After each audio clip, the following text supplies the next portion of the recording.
नमस्कार, प्रारंभ पर आप सभी का स्वागत है। मैं अवनीश, हमारे साथ हैं बाबा रामदास जी और पुष्कर अवस्थी जी, आप दोनों का स्वागत है। दर्शकों, राहुल गांधी जी अमेरिका के दौरे पे हैं। अमेरिका के दौरे से क्या समाचार आ रहे हैं, आप सब उससे परिचित हैं। हम उससे अलग जाके उसकी मीमांसा करना का प्रयास करेंगे और ये जानेंगे दरअसल राहुल गांधी ये जो कुछ भी बोल रहे हैं और सिर्फ बोल ही रहे हैं, उनकी जबान फिसल रही है, वो बकलोली कर रहे हैं या इसके पीछे भी कुछ और है।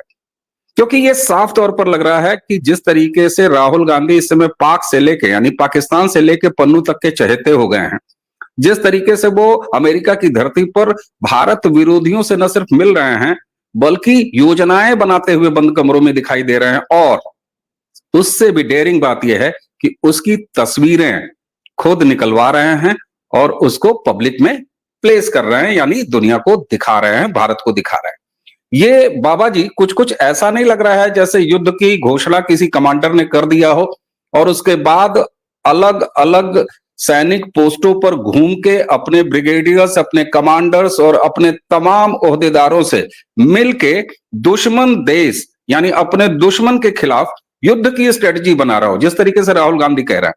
क्योंकि हम ये मान रहे हैं प्रारब्ध के इस मंच से बेहद गंभीरता से कि राहुल विंची उर्फ गांधी ने देश में यानी भारत में गृह युद्ध का ऐलान कर दिया है। जी बाबा जी।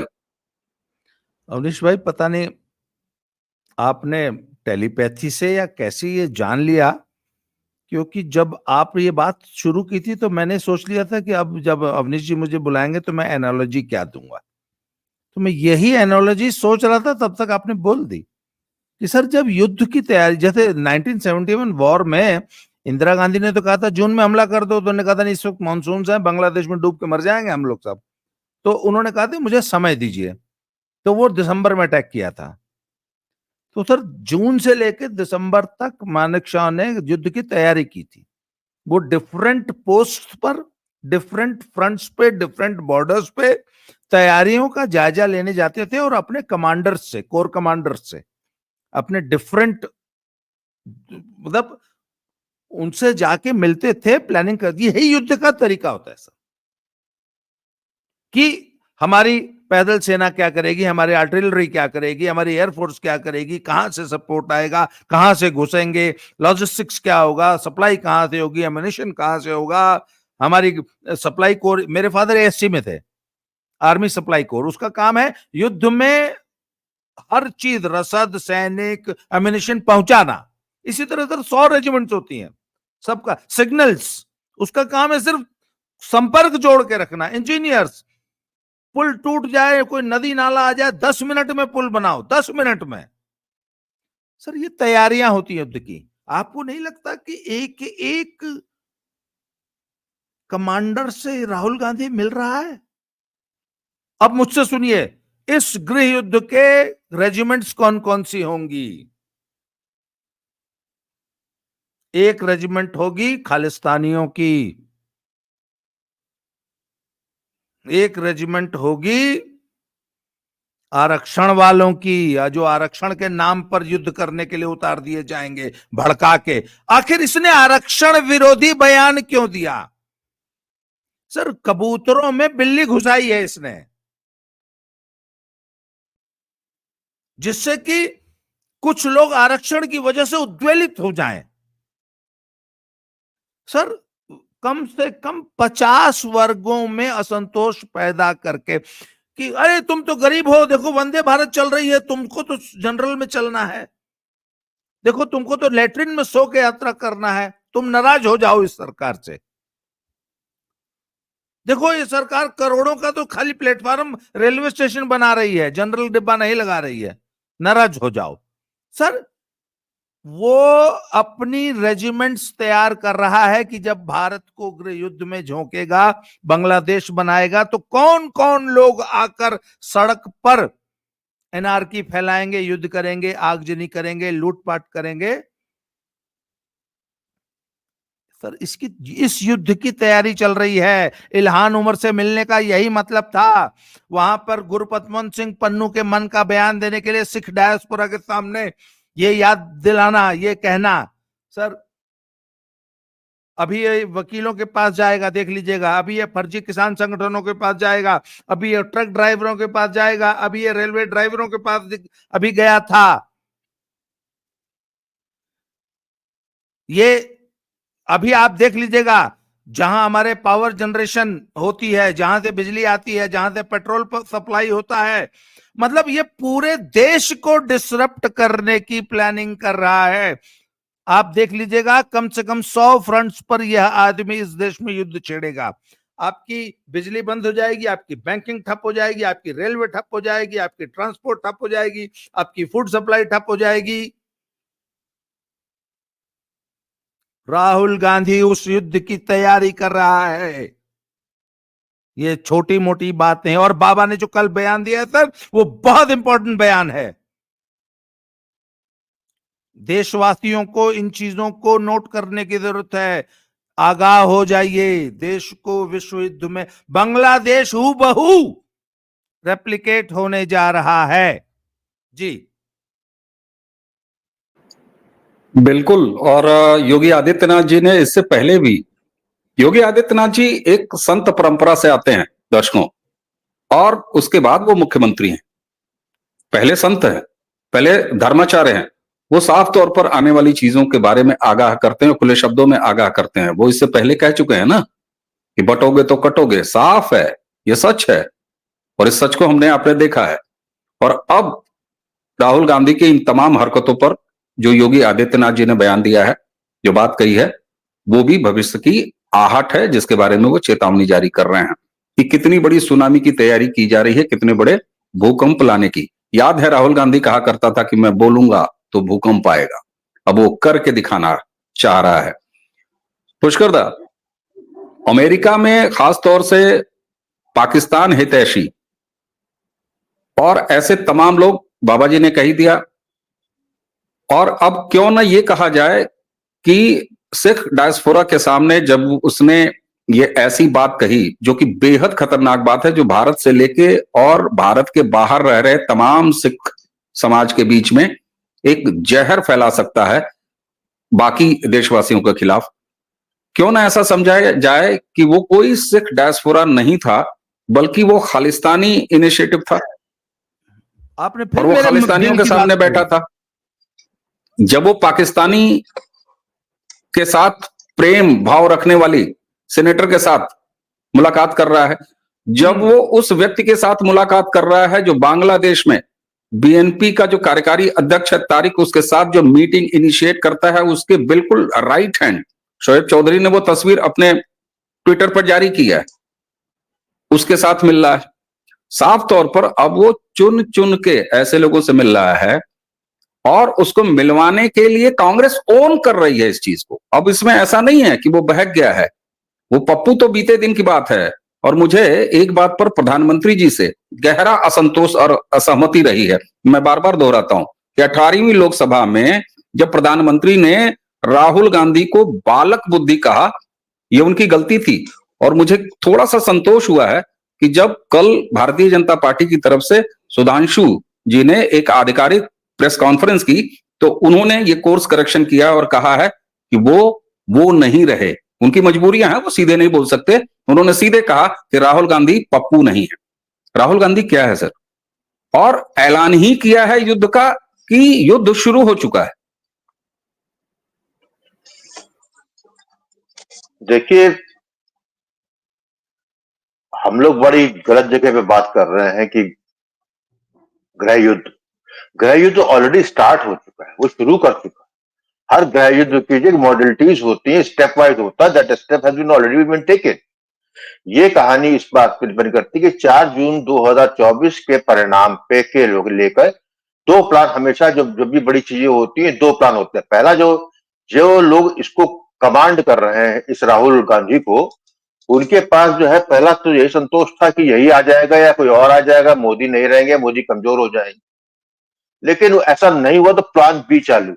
प्लान बी में आपने देखा होगा, शुरू के जो 1 महीना का था, उसमें जो है आपा धापी में ये विदेश गया, इधर गया, उधर गया, उसके बाद खुलासे आने लगे इसके अंदर। आप ये खास बात देखिए कि जिन लोगों से मिलने को ये छुपाते थे पहले, 2014 से लेके 4 जून 2024 तक उन सबसे खुलेआम मिला जा रहा है। इसका मतलब क्या है? उद्घोषणा। ये तो हमको आपको भी मालूम है ना, पन्नू हुए, इला उमर हुई, आपका जितने भी रेडिकल इस्लामिस्ट है या रेडिकल सिख है, प्रो पाकिस्तानी है, इससे पहले भी तमाम बार जो है जब भी गया है तो जो कैम्ब्रिज में या ऑक्सफोर्ड में जो मीटिंग ऑर्गेनाइज की गई उसके जो स्पॉन्सर थे सब ISI वाले। तो सवाल इस बात का है कि आप ये क्यों करते हैं?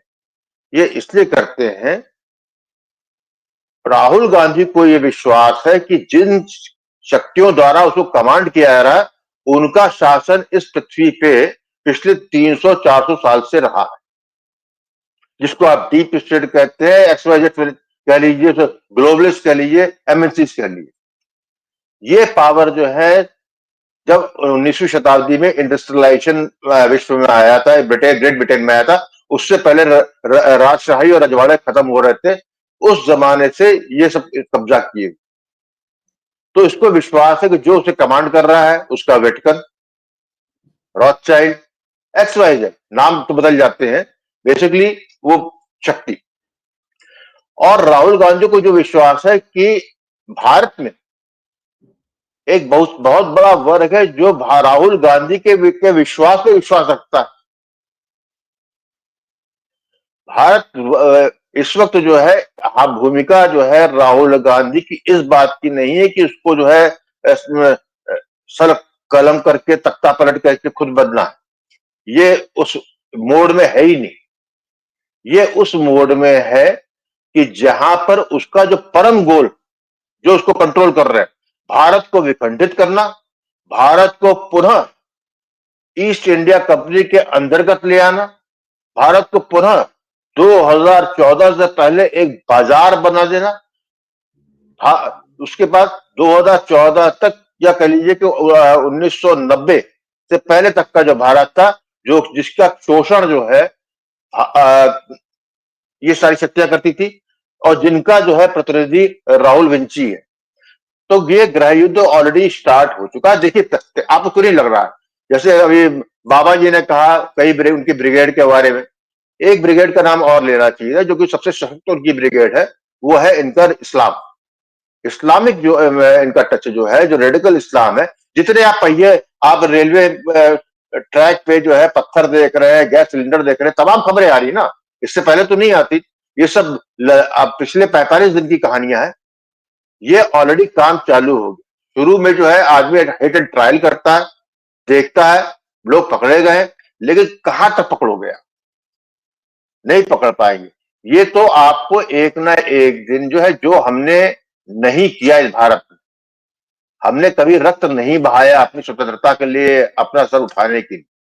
ठीक है, कुछ लोग हमारे इतिहास में जो है समय समय काल पे एक आध लोग एक भूभाग को लेके ऐसे लोग आए, शिवाजी आए, महाराणा प्रताप आए, बाद में आप और लोगों का नाम ले लीजिए, लेकिन भारत ऐसे विशाल आर्यव्रत उसको जो है वहां पे आप जब खड़ा कर देते हैं, जब जिस भारतवर्ष को 1947 में एक परिधि मिल जाती है, वैसे तो हमारे लिए जो है भारतवर्ष पूरा जो है पुराना वाला है, विखंडित में, लेकिन एक जो है जब से नेशन स्टेट आ गया, जो हमको भूमिका दी गई है उस भूमिका को भी स्वीकार्य नहीं है।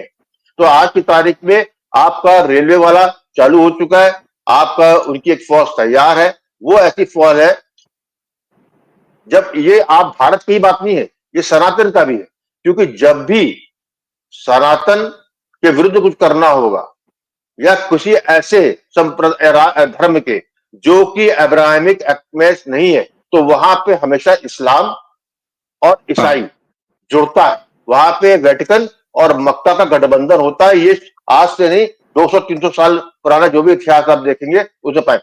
ये बेसिकली राहुल विंची वेटिकन का भी प्रतिनिधित्व करता है, और जो भारत में तो जो है एक वर्ग पूरा मक्का का ही है, उसमें हिंदू वर्ग भी बहुत बड़ा है। तो ये एक गृह युद्ध शुरुआत हो चुकी है। मैं हमेशा ये कहता था कि जितना देर से इनके खिलाफ कार्रवाई होगी उतना ही कीमत हम ज्यादा दें, ठीक है, क्योंकि जो है उस प्रश्न में बाद में आ जाएंगे, लेकिन ये बेसिकली गृह युद्ध हो चुका है। ये भारत की जनता को समझ लेना चाहिए। ठीक बात है। आपने जिस बात का मैंने शुरुआत किया कि क्या ऐलान कर दिया है, आपने उससे एक स्टेप आगे जाकर ये बात कही कि ऐलान वैलान कुछ नहीं साहब, गृह युद्ध की शुरुआत हो गई है। बाबा जी, अगर गृह युद्ध की शुरुआत हो ही गई है तो मोडस ऑपरेंडी क्या क्या हो सकते हैं, कैसे कैसे हो सकते हैं? क्या कोई सेना आएगी और ऐसे कहेगी यलगार करो? क्या कोई मिलिट्री फौज में गृह युद्ध होते हैं? नहीं होते हैं। गृह युद्ध किस किस तरीके से हो सकते हैं, और राहुल गांधी जिस तरीके से मोटिवेट कर रहा है उसमें, चाहे वो रेडिकल इस्लामी फोर्सेस हो, और रेडिकल इस्लामी, इस्लाम का मतलब रेडिकल है, मैं तो ये मानता हूं। क्या आप इससे सहमत हैं? मोडस ऑपरेंडी क्या होगा सर? मान लीजिए मेरे मोहल्ले में, मेरी कॉलोनी में गृह युद्ध शुरू होता है, कैसे पहचानूंगा मैं? कैसे होगा? कोई आर्मी आएगी, तोप आएंगे, या कैसे हो सकता है? मैं वो तरीके जानना चाहता हूं आपसे, क्या कहेंगे आप? कल इसी अमेरिका दौरे में राहुल गांधी ने एक बात और कही है कि द इलेक्शंस वर कंप्रोमाइज्ड, और राहुल मोदी तीसरी बार बेईमानी से जीत के आए हैं। इलेक्शन कमीशन हमारा बायस्ड है, हमारे तो खाते तक सील कर दिए गए थे। इट वाज नॉट लेवल पे ग्राउंड, हमारे पास पैसे नहीं थे, उनके पास बेइंतहा पैसा है, वो पैसे की ताकत पे चुनाव जीत गए।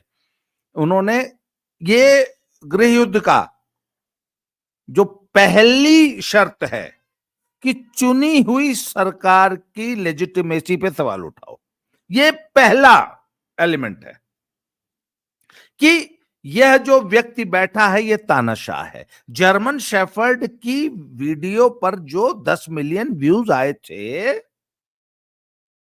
उसने क्या बोला था कि यह एक तानाशाह बैठा है। एक व्यक्ति जो 3 बार लगातार चुनाव जीत के आया, उसको आप तानाशाह बता रहे हैं। ये आपने सबसे पहले अपने देश की डेमोक्रेसी को नकार दिया, चुनाव प्रक्रिया को नकार दिया, और कुर्सी पे बैठे हुए व्यक्ति को तानाशाह डिक्लेयर कर दिया।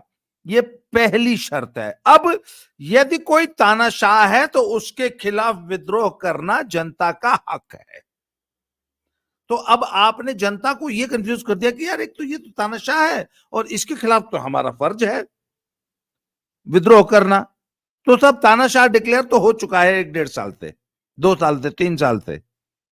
अब जनता को यह समझाया जा रहा है कि इसके खिलाफ विद्रोह तुमको करना है। वो विद्रोह किस रूप में होगा? वक्फ बोर्ड के खिलाफ कुछ लोग सड़क पर उतर आएंगे, एमएसपी की गारंटी मांगने के लिए कुछ लोग उतर आएंगे। अभी उसने बोला 90% लोगों के पास कोई अपॉर्चुनिटी ही नहीं है, बेरोजगारी है। कुछ लोग सिर्फ रोजगार मांगने उतर आएंगे, कुछ फौजी उतर आएंगे, कुछ सीआरपी, बीएसएफ, आईटीबीपी वाले उतर आएंगे कि है हमको काहे नहीं पेंशन है, हमको आर्मी के बराबर काहे हक हिस्सा नहीं है। कल मुझे एक बंदे ने मैसेज किया है कि सर मैं आसाम राइफल्स में हूं और मुझे बहुत कंफ्यूजन है, my future is not secure. वो 1.5 लाख रुपए तनख्वाह ले रहा है, उसको न्यू पेंशन स्कीम में कम से कम 50,000 पेंशन भी मिलेगी, उसके बावजूद उसको ये समझा दिया गया कि उसका फ्यूचर सिक्योर नहीं है।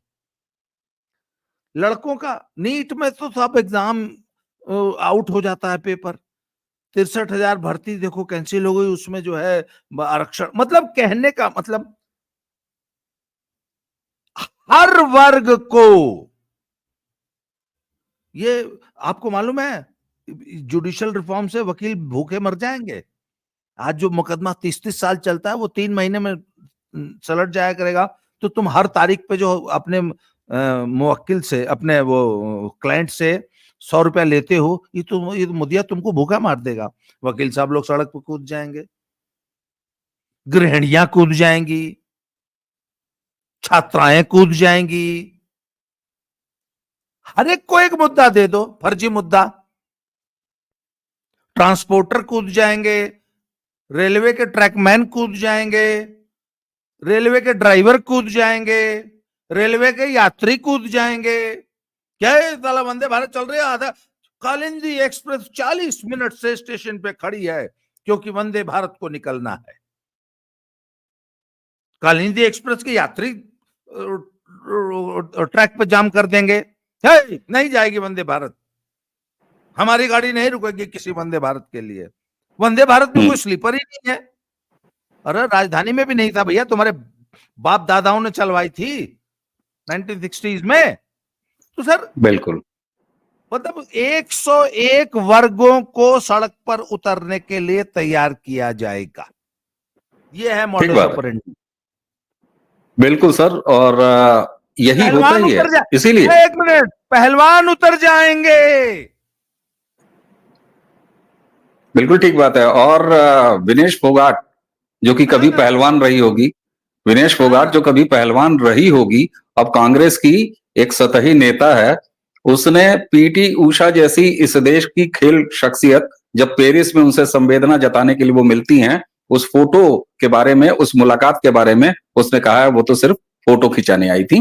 तो ये चीजें सब अपना अपना काम कर रहे हैं। और पुष्कर दा ने जो एक स्टेप आगे बढ़ के जो बात कही ना कि आप साहब किस मुगालते में आप कह रहे हैं ऐलान कर दिया, अरे यहाँ गृह युद्ध शुरू हो गया।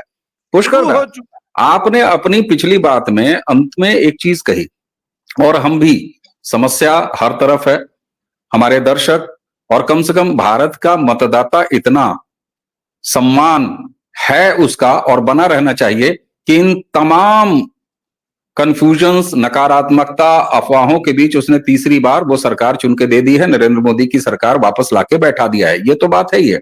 लेकिन सर हम भी समाधान की बात करते हैं, सिर्फ समस्याओं की नहीं। आपने अपने अंतिम बात में एक चीज कही थी कि जब तक ऐसे एलिमेंट्स के खिलाफ और जब तक राहुल गांधी के खिलाफ ऐसी कोई कार्रवाई नहीं होगी, ऐसे कुछ उपाय नहीं किए जाएंगे, तो इसका मतलब है कि आप सरकार की तरफ से, क्योंकि सरकार ही करेगी, सरकार की तरफ से किस तरह की कार्रवाई की अपेक्षा करते हैं? अगर मैं समाधान की बात आपसे पूछूं तो, क्योंकि आपने कहा है कि साहब जब तक इनके खिलाफ, क्योंकि जनता भी ये चाहती है, मैं भी जानना चाहता हूं कि ये करता रहेगा सिर्फ इसलिए कि एक संसदीय क्षेत्र से ये चुन लिया गया है, 99 सीट इसको मिल गई है, लीडर ऑफ अपोजिशन हो गया है। तो जिस बात के लिए समाधान हम, आप और जनता चाहती है, आपकी नजर में वो समाधान क्या हो सकता है? कैसी कार्रवाई की आप बात कर रहे हैं? देखिए, एक चीज पहले तो हमको ये समझ लेना होगा कि दुर्भाग्य से कहिए या भाग से, जो भारत में जो कुछ भी हो रहा है इसका जो है प्रभाव व शेष विश्व से जुड़ा हुआ है। ऐसा नहीं है कोई आइसोलेशन में भारत में कुछ होने जा रहा है। ऐसा कुछ भी नहीं है कि यदि यहाँ पे कुछ होगा उसका असर बाहर नहीं पड़ेगा। ऐसा भी नहीं है जो बाहर कुछ हो रहा है उसका भारत में असर नहीं पड़ रहा है। तो ये बेसिकली एक जो है ग्लोबलिस्ट प्रोग्राम है। ये वैश्विक स्तर का नहीं, वैश्विक ही प्रोग्राम है। और उसके तहत आप जो देखिएगा, इस जब मैं कह रहा हूं कि राहुल गांधी ने गृह युद्ध की घोषणा कर चुका है, उसके काम चालू हो चुके हैं, नीचे स्तर पे स्टेप चालू हो गए। हमारा जो है आलोचना है ये रहती रही है, मेरी भी रही है, कि मोदी जी ने बहुत कुछ जो है ये सब जब प्रॉब्लम बढ़ रही थी तब उसको क्यों नहीं रोका। अब क्योंकि मैं राज्य देश तो चला नहीं रहा हूं, वो चला रहे हैं, वो अच्छी तरह समझ जाए। मैं जहां तक समझता हूं, जो आज का अखबार में देख रहा हूं, जितने आईपीओ आ रहे हैं सब जो है मैनी टाइम्स ओवर सब्सक्राइब कर रहे हैं। इसका मतलब क्या है कि उनकी जगह एक जगह सही चल रही है कि भारत, बात सारे समस्याएं हैं, नकारात्मकता है, लेकिन भारत का आर्थिक पहिया जो है कुछ इतनी तेजी से चल रहा है, और शायद वो तेज चला भी रहा है मोदी जी, कि गृह युद्ध की घोषणा करने का काम तो राहुल गांधी ने कर दिया, लेकिन उसका प्रतिघात करने का टाइमिंग वो अपनी पिच पे अपने हिसाब से करेंगे, मुझे ऐसा लगता है।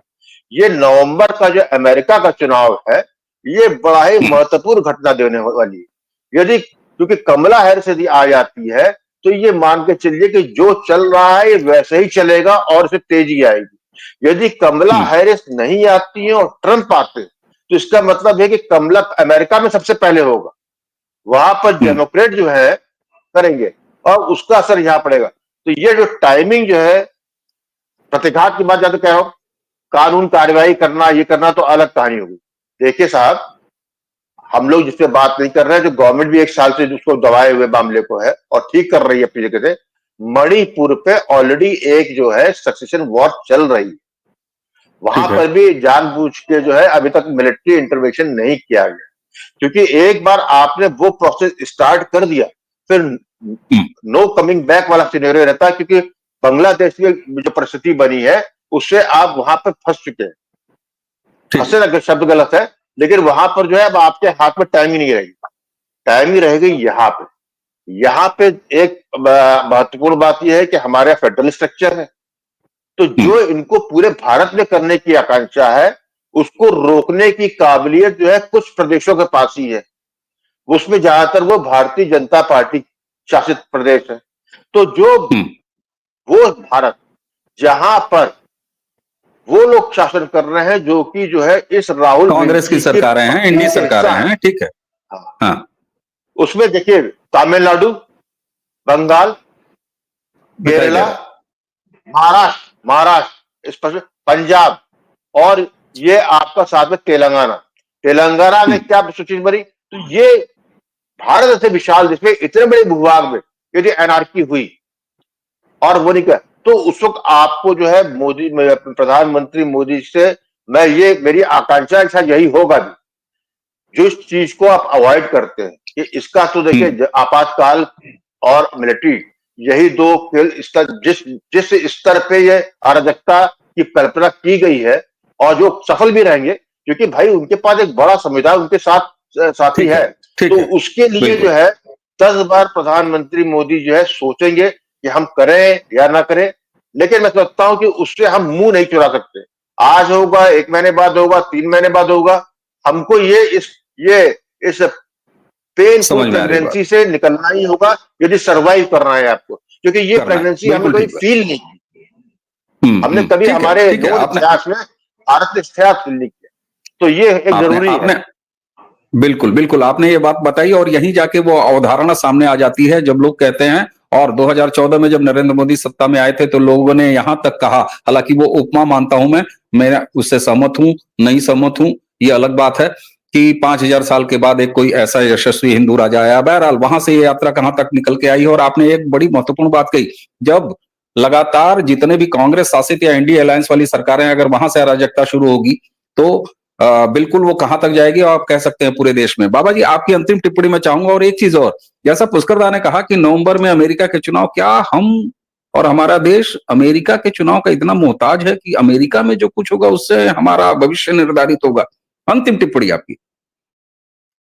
उससे पहले मैं एक बात और याद दिलाना चाहता हूं, राहुल गांधी ने इस पूरे पिछले 6, 7, 8 महीने से एक और राग अलाप रखा है कि तानाशाह की एक और निशानी होती है कि वो विपक्ष के नेताओं को जेल में बंद कर देता है।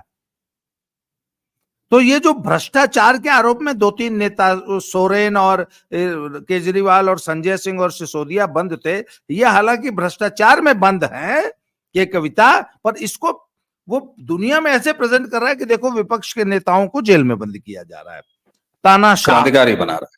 और इलेक्शन जो है वो, चूंकि विपक्ष तो जेल में बंद है इसलिए। और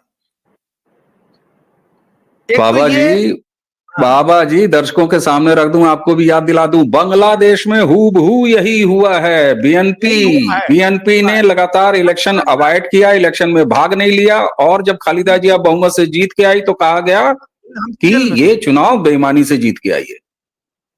तो अगर राहुल गांधी को आज अगर ये सरकार पकड़ के जेल में बंद कर दे तो वो तो सिद्ध हो जाएगा कि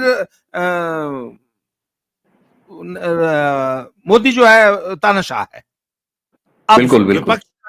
अच्छा, ये शुरू से एक झूठ बोलता आ रहा है, मुझे बोलने नहीं देते, मेरा माइक बंद कर देते हैं, है ना। देखिए इसका रिक्रूटमेंट कोई नया नहीं। एक मिनट, जो लड़का फौज में भर्ती होता है तो पहले दिन जनरल नहीं बन जाता है सर, 30 साल लगता है जनरल बनने में। राहुल गांधी को हम लोग पप्पू जब कह रहे थे ना सर, वो डिफरेंट मिलिट्री एकेडमीज में ट्रेनिंग लेने जा रहा था, हम समझते थे मालिश कराने गया है।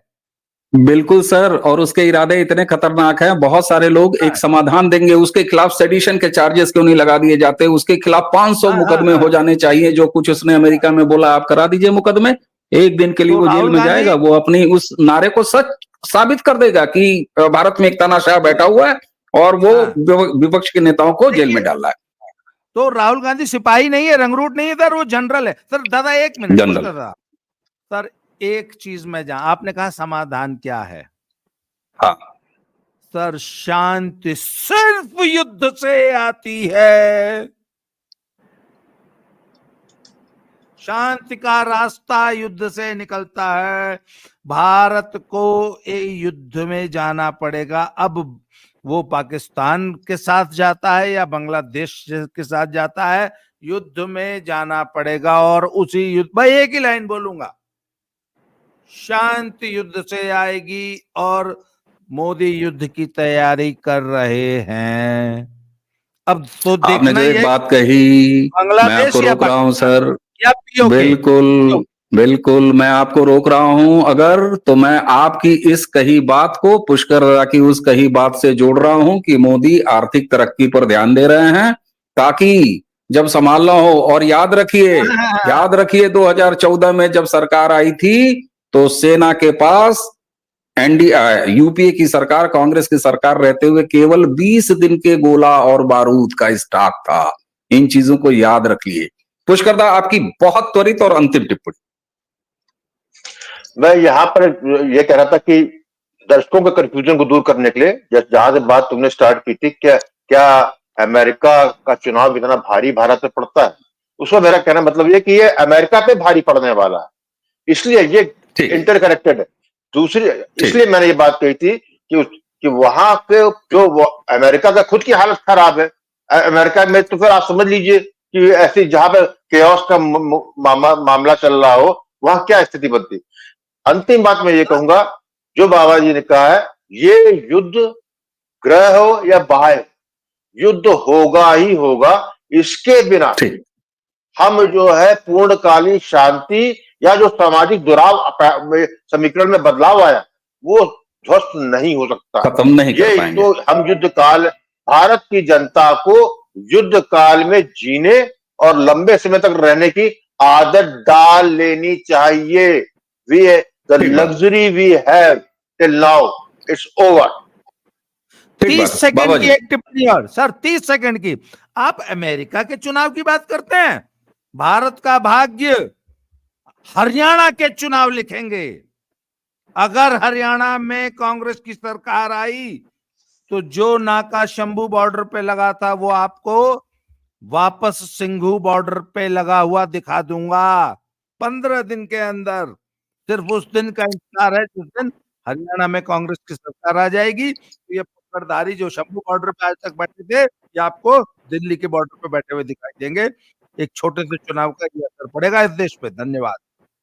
बिल्कुल साहब। और जब हम कहते हैं कि the whole world become a village, global village, तो ये यही तो है कि उधर कुछ होगा, यहां भी होगा।